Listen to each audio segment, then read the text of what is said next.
Good morning. October റേഡിയോയിലേക്ക് ഏവർക്കും സ്വാഗതം. ഇന്ന് ഒക്ടോബർ 3 വെള്ളി.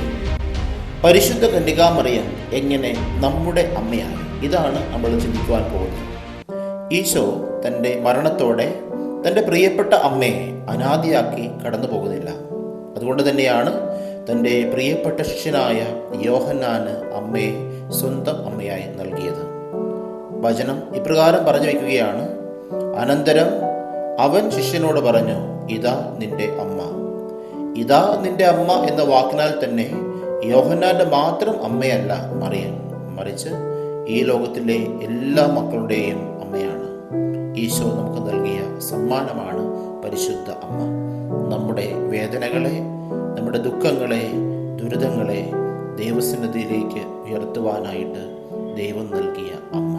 അതെ, ഒരു അമ്മയ്ക്ക് മാത്രമേ മക്കളുടെ ഹൃദയത്തെ മനസ്സിലാക്കുവാനായിട്ട് സാധിക്കത്തുള്ളൂ. ഈ അമ്മ ഇന്ന് നമുക്ക് വേണ്ടി ദൈവത്തോട് മാധ്യസ്ഥം വഹിച്ചുകൊണ്ട് സ്വർഗീയമായ നന്മകളാൽ നമ്മളെ നിറയ്ക്കുന്നു. ഈ അമ്മയോട് നമുക്ക് ചേർന്ന് നിൽക്കാം, നമുക്ക് പ്രാർത്ഥിക്കാം. ഇന്നേ ദിനത്തിലെ നിങ്ങളുടെ എല്ലാ ഉദ്യമങ്ങളെയും, നിങ്ങൾ പോകുന്ന ഇടങ്ങളെയും ദൈവം അനുഗ്രഹിക്കട്ടെ. പരിശുദ്ധ അമ്മയുടെ വലിയ സംരക്ഷണം നിങ്ങളുടെ ഓരോ യാത്രയിലും അനുഭവമാകുവാനായിട്ട്, അങ്ങനെ ഈ ദിവസം ദൈവസന്നിധിയിൽ അനുഗ്രഹപ്രദമായിട്ട് വിനിയോഗിക്കുവാനായിട്ട് ദൈവം നിങ്ങളെ സഹായിക്കട്ടെ. വീണ്ടും കാണുന്നതുവരെ നന്ദി.